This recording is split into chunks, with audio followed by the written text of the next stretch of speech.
गुरुवार का व्रत कब से शुरू करना चाहिए? जानिए क्या है व्रत का सही नियम। हिंदू धर्म में गुरुवार के व्रत का विशेष महत्व है। इस दिन भगवान विष्णु की उपासना करने और व्रत रखने से सभी मनोकामनाओं की पूर्ति होती है। अगले सप्ताह का गुरुवार का दिन प्रभु विष्णु नारायण और बृहस्पति देव को समर्पित है। ऐसे में इस दिन उपवास और पूजा का महत्व और बढ़ जाता है। मान्यताओं के मुताबिक गुरुवार का व्रत रखने से विष्णु जी का साथ माता लक्ष्मी की भी कृपा प्राप्ति होती है। इसके अलावा विवाह संबंधी परेशानियां भी दूर हो जाती है। तो अगर आप भी गुरुवार का व्रत रखने जा रहे हैं तो उससे पहले इस व्रत से जुड़े नियम का बारे में जान लीजिए। इस दिन से शुरू करें गुरुवार का व्रत। पुष महीना में गुरुवार का व्रत शुरू नहीं करना चाहिए।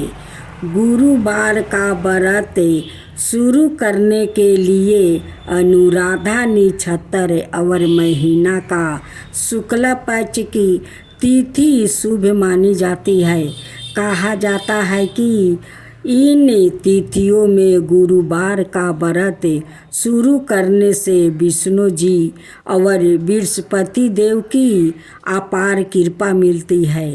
वही जो जातक पहले से गुरुवार का व्रत करते आए हैं, भाद्रपद शुक्ल पक्ष की बृहस्पति भगवान का पूजा बहुत शुभ माने जाते हैं, क्योंकि बृहस्पति देव बहुत प्रसन्न होते हैं और बृहस्पति देव अपना भक्तों पर छप्पर फाड़ कर वो कृपा करते हैं। भक्त जनों, आज बृहस्पतिवार है। आप बृहस्पति भगवान की आज आप लोग कथा सुने। बृहस्पतिवार का जो लोग बृहस्पति देव के श्रद्धा भक्ति से कथा सुनते हैं उस पर बृहस्पति देव प्रसन्न हो जाते हैं। बृहस्पति देव की जय हो, बृहस्पति देव की जय हो। प्राचीन समय की बात है। एक नगर में एक बड़ा व्यापारी रहता है। वो जहाजों में माल लाद कर दूसरे शहरों में भेजा करता है। वो जिस प्रकार अधिक धन कमाता है उसी प्रकार जी खोलकर दान भी करता है, परंतु उसकी पत्नी अत्यंत कंजूस है। वो किसी को एक डमरी भी नहीं देने देती है। एक बार सेठ जब दूसरे देश में व्यापार करने गया तो पीछे से बृहस्पति देव ने साधु भेष में उसकी पत्नी से भिक्षा मांगने आई। व्यापारी की पत्नी बृहस्पति देव से बोली, हे साधु महाराज, मैं इस दान और पुण्य से तंग आ गई हूँ। आप कोई उपाय बताइए जिससे मेरा सारा धन नष्ट हो जाए और मैं आराम से रह सकूं। मैं यह धन लुटाता हुआ नहीं देख सकती। बृहस्पति देव ने कहा, हे देवी, तुम बड़ी विचित्रा हो। संतान और धन से कोई दुखी होता है। अगर अधिक धन है तो इसे शुभ कामों में लगाया करो। कुंवारी कन्याओं का विवाह करवाओ, विद्यालय और बाग बगीचा का निर्माण करवाओ। ऐसे पुण्य कार्य करने से तुम्हारा लोक परलोक सार्थक हो सकता है। परंतु साधु की इन बातों से व्यापारी की पत्नी को खुशी नहीं हुई। उसने कहा, मुझे ऐसा धन की आवश्यकता नहीं है जिसे मैं दान दूं। तब बृहस्पति देव बोले, यदि तुम्हारी ऐसी इच्छा है तो तुम एक उपाय करना, 7 बृहस्पतिवार घर को गोबर से लिपना, अपने केश को पीली मिट्टी से धोना, केशों को धोते समय स्नान करना, व्यापारी से हजामत बनाने को कहना, भोजन में मांस मदिरा खाना, कपड़े अपने घर धोना। ऐसे करने से तुम्हारा सारा धन नष्ट हो जाएगा। इतना कहकर बृहस्पति देव अंतर्ध्यान हो गए। व्यापारी की पत्नी ने बृहस्पति देव के कहे अनुसार 7 बृहस्पतिवार वैसा ही करने का निश्चय किया। केवल 3 बृहस्पतिवार बीते थे कि उसी समस्त धन संपत्ति नष्ट हो गई और वो परलोक सिधार गई। जब व्यापारी वापस आया तो उसने देखा कि उसका सब कुछ नष्ट हो चुका है। उस व्यापारी ने अपनी पुत्री को संताना दी और दूसरे नगर में जाकर बस गया। वहाँ वो जंगल से लकड़ी काट कर लाता और शहर में बेचता। इस तरह वो अपना जीवन बिताने लगे। एक दिन उसकी पुत्री ने दही खाने की इच्छा प्रकट की, लेकिन व्यापारी के पास दही खरीदने के पैसा नहीं थे। वो अपनी पुत्री को आश्वासन देकर जंगल में लकड़ी काटने चला गया। वहाँ एक वृक्ष के नीचे बैठे अपनी पूर्व दशा पर विचार कर रोने लगा। उस समय बृहस्पतिवार था। तभी वहाँ बृहस्पति देव साधु के रूप में सेठ के पास आए और बोले, हे मनुष्य, तू इस जंगल में किस चिंता में बैठा है? तब व्यापारी बोला, हे महाराज, आप सब कुछ जानते हैं। इतना कहकर व्यापारी अपनी कहानी सुनाकर रो पड़ा।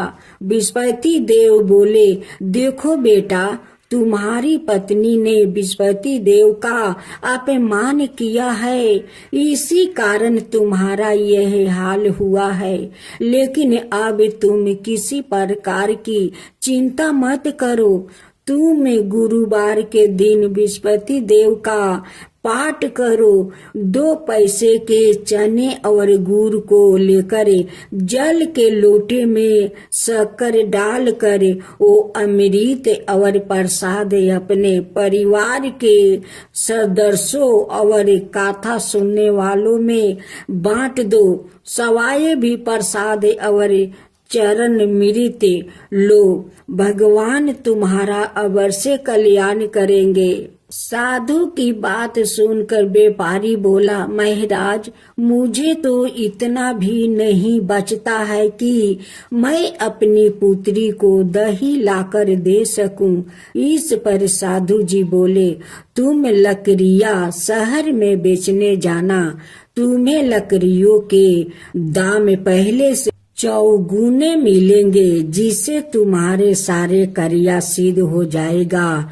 उसने लकड़ियां काटी और शहर में बेचने के लिए चल पड़ा। उसकी लकड़ियां अच्छे दाम में बिक गई, जिसे उसने अपनी पुत्री के लिए दही लिया और गुरुवार की कथा हेतु चना गुड़ लेकर कथा की और प्रसाद बांट कर सवाए भी खाया। उसी दिन से उसकी सभी कठिनाइयां दूर होने लगी। परंतु अगले बृहस्पतिवार को वो कथा करना भूल गया।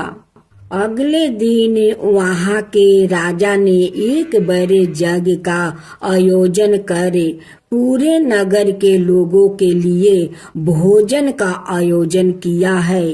राजा की आज्ञा अनुसार पूरा नगर राजा के महल में भोजन करने गया, लेकिन व्यापारी वो उसकी पुत्री तनिक विलंब से पहुँचे। अंत उन्हों दोनों को राजा ने महल में ले जाकर भोजन करवाया। जब वो दोनों लौट कर आए तभी रानी ने देखा कि उसकी खूंटी पर टांगा हार गायब है। रानी को व्यापारी और उसकी पुत्री पर संदेह हुआ कि उसका हार उन दोनों ने ही चुराया है। राजा की आज्ञा से उन दोनों को कारावास की कोठरी में कैद कर दिया गया। कैद में पड़कर दोनों अत्यंत दुखी हुए। वहां उन्होंने बृहस्पति देवता का स्मरण किया। बृहस्पति देव ने प्रकट होकर व्यापारी को उसकी भूल का अभ्यास करवाया और उन्हें सलाह दी कि गुरुवार के दिन कैद खाने के दरवाजे पर तुम्हें 2 पैसा मिलेंगे। उनसे तुम चने और मुनका मंगवाकर विधि पूर्वक बृहस्पति देवता का पूजन करना। तुम्हारे सब दुख दूर हो जाएंगे। बृहस्पतिवार को कैद खाने के दरवाजे पर उन्हें 2 पैसे मिले। बाहर सड़क पर एक स्त्री जा रही थी। व्यापारी ने उसे बुलाकर गुड़ और चने लाने को कहा। इस पर वो स्त्री बोली, मैं अपनी बहू के लिए गहने लेने जा रही हूँ, मेरे पास समय नहीं है। इतना कहकर वो चली गई। थोड़ी देर बाद वहां से एक और स्त्री निकली। व्यापारी ने उसे बुलाकर कहा कि हे बहन, मुझे बृहस्पतिवार की कथा करानी है, तुम मुझे 2 पैसे का गुड़ चना ला दो। बृहस्पति देव का नाम सुनकर वो स्त्री बोली, भाई मैं तुम्हें अभी गुड़ चना लाकर देती हूँ। मेरा एकलौता पुत्र मर गया है। मैं उनके लिए कफन लेने जा रही थी, लेकिन मैं पहले तुम्हारा काम करूंगी, उसके बाद अपने पुत्र के लिए कफन लाऊंगी। वो स्त्री बाजार से व्यापारी के लिए गुड़ चना ले आई और सवाए भी बृहस्पति देव की कथा सुनी। कथा के समाप्त होने पर वो स्त्री कफन लेकर अपने घर गई। घर पर लोग उसके पुत्र की लाश को राम नाम सत्य है कहते हुए शमशान ले जाने की तैयारी कर रहे थे। स्त्री बोली, मुझे अपने बेटे का मुख देख लेने दो। अपने पुत्र का मुख देखकर उस स्त्री ने उसके मुंह में प्रसाद और चरणामृत डाल दिया। प्रसाद और चरणामृत के प्रभाव से वो पुनर्जीवित हो गया। पहली स्त्री जिसने बृहस्पति देव का निरादर किया था, वो जब अपने पुत्र के विवाह हेतु पुत्र वधू के लिए गहने लेकर लौटी और जैसे ही उसका पुत्र घोड़ी पर बैठकर निकला, वैसे ही घोड़ी ने ऐसी उछाल मारी कि वो घोड़ी से गिरकर मर गया। यह देख स्त्री रो रो कर बृहस्पति देव से क्षमा याचना करने लगी। उस स्त्री की मिनती से बृहस्पति देव साधु भेष में वहां पहुंचकर कहने लगे, देवी तुम्हें अधिक विलाप करने की आवश्यकता नहीं है। यह बृहस्पति देव का अनादर करने का कारण हुआ है। तुम वापस जाकर मेरे भक्त से क्षमा मांगकर कथा सुनो, तब ही तुम्हारी मनोकामना पूरी होगी। जेल में जाकर उस स्त्री ने व्यापारी से माफी मांगी और कथा सुनी। कथा के उपरांत वो प्रसाद और चरणामृत लेकर अपने घर वापस गई। घर आकर उसने चरणामृत अपने मृत्यु पुत्र के मुख में डाली। चरणामृत के प्रभाव से उसका पुत्र भी जीवित हो उठा। उसी रात बृहस्पति देव राजा के सपने में आया और बोले, हे राजन, तुम जिस व्यापारी और उसके पुत्री को जेल में कैद कर रखा है, वो बिल्कुल निर्दोष है। तुम्हारी रानी का हार ओही खूंटी पर टांगा है। दिन निकला तो राजा रानी ने हार खूंटी पर लटका हुआ देख कर राजा ने उस व्यापारी और उसकी पुत्री को रिहा कर दिया और उन्हें आधे राज्य देकर उसकी पुत्री का विवाह ऊंचे कुल में करवाकर दहेज में हीरे जवाहरात दिया। ओम जय विस्पति देवा, जय विस्पति देवा, छीनी छीनी भोग लगाऊं के दली फल मेवा। ओम जय विस्पति देवा, जय विस्पति देवा। तुम पुराण परिमत माँ तुम अंतर्यामी, जगत पिता जगदीश्वर तुम ही सबके स्वामी। ओम जय विस्पति देवा, जय विस्पति देवा। चरनामी रीति निजी निर्मल सबके पातक हरता, सकल मनोरथ दायक कृपा करो भक्तो। ओम जय विस्पति देवा, जय विस्पति देवा। तन मन धन अर्पण कर जो जन शरण पारे, प्रभु पर कट तब हो करे आकर दुआरे खारे। ओम जय विस्पति देवा, जय विस्पति देवा। दीन दयाल दया निधि भक्तन हितकारी, पापी दोष सब हरता भाव बंधन हारी। ओम जय विस्पति देवा, जय विस्पति देवा। सकल मनोरथ दायक सब संशय हरो, विषय विकार मिटाओ संतन सुखकारी। ओम जय विस्पति देवा, जय विस्पति देवा। जो कोई आरती तेरी प्रेम सहित गावे, जेठाय नंदय नंदन कर सो निश्चय पावे।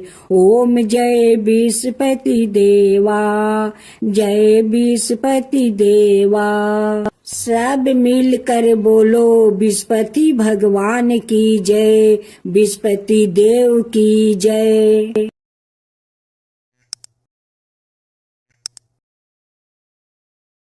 ओम जय विस्पति देवा, जय विस्पति देवा। छीनी छीनी भोग लगाऊं के दली फल मेवा।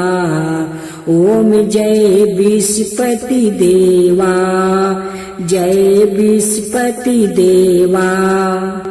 तुम पुराण परिमत माँ तुम अंतर्यामी, जगत पिता जगदीश्वर तुम ही सबके स्वामी। ओम जय विस्पति देवा, जय विस्पति देवा। चरनामी रीति निजी निर्मल सबके पातक हरता, सकल मनोरथ दायक कृपा करो भक्तो। ओम जय विस्पति देवा, जय विस्पति देवा। तन मन धन अर्पण कर जो जन शरण पारे, प्रभु पर कट तब हो करे आकर दुआरे खारे। ओम जय विस्पति देवा, जय विस्पति देवा।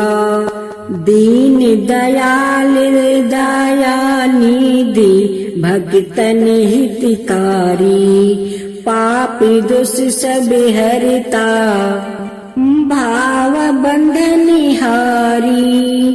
ओम जय विष्णुपति देवा, जय विष्णुपति देवा। सकल मनोरथ दायक सब संशय हरो, विषय विकार मिटाओ संतन सुखिकारी। ओम जय विष्णुपति देवा, जय विष्णुपति देवा। जो कोई आरती तेरी प्रेम सहित गावे, जेठानंद नंदनी कर सो निश्चय पावे। ओम जय विष्णुपति देवा, जय विष्णुपति देवा। सब मिलकर बोलो विष्णुपति भगवान की जय, विष्णुपति देव की जय।